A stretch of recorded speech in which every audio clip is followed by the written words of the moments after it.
When you invest in bonds, you lend your money to an issuer for a specified period of time, during which you can expect to receive interest payments on the principal amount. There is also a set day, the maturity date, on which the issuer agrees to return the borrowed principal to you.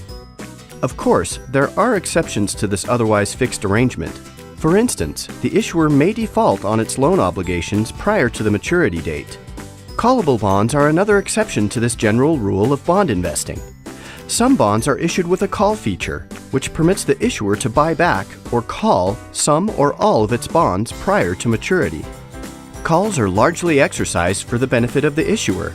If the interest rate environment declines, for example, it could be in the issuer's best interest to call its bonds with higher interest rates and issue new bonds at lower rates, reducing the amount of interest owed to bondholders.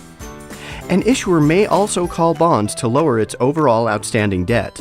Some bonds may have a call protection feature that identifies a specific length of time after issuance during which the bonds cannot be called. At the end of this non-callable period, a bond will typically have a specified call date on which the issuer may redeem it. Since a call feature on a bond can result in the bonds being called prior to maturity, callable bonds are often issued with higher coupons compared to non-callable bonds, in effect to compensate investors for the added call risk.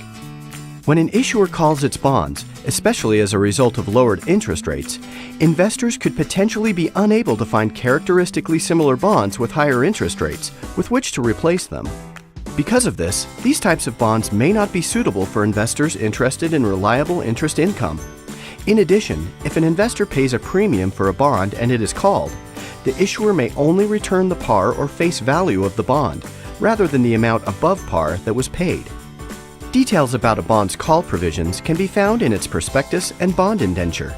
Investors should review these documents prior to investing to determine if and when a bond may be called, and how this may affect their receiving of interest payments, subsequent yield, and overall investment objectives.